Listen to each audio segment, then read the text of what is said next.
ایک صحابی تھے جن کا نام تھا عبداللہ۔ زمانے جاہلیت میں شراب پینے کے عادی تھے۔ اسلام میں آنے کے بعد بھی ایک مرتبہ شراب پینے کی وجہ سے حد لگایا گیا۔ ان کے بارے میں رسول اللہ صلی اللہ علیہ وسلم کہنے لگے فَإِنَّهُ كَانَ يُحِبُّ اللَّهَ وَرَسُولَهُ، وہ اللہ سے محبت کرتے ہیں، رسول اللہ سے محبت کرتے ہیں۔ اگر کوئی سزا ہو تو اسے نافذ کرو، بد دعا مت دو۔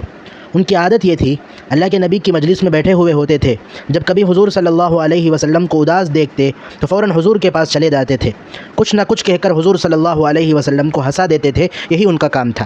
ان کے بارے میں اور بھی باتیں ہیں، پڑھیں گے تو حیرت ہوگی۔ ایک مرتبہ باہر کسی سفر میں جا کر ایک ٹن بھر شہد لے کر آ گئے رسول اللہ کے لیے۔ آ کر حضور صلی اللہ علیہ وسلم کو دے دیے، یا رسول اللہ یہ آپ کے لیے ہے۔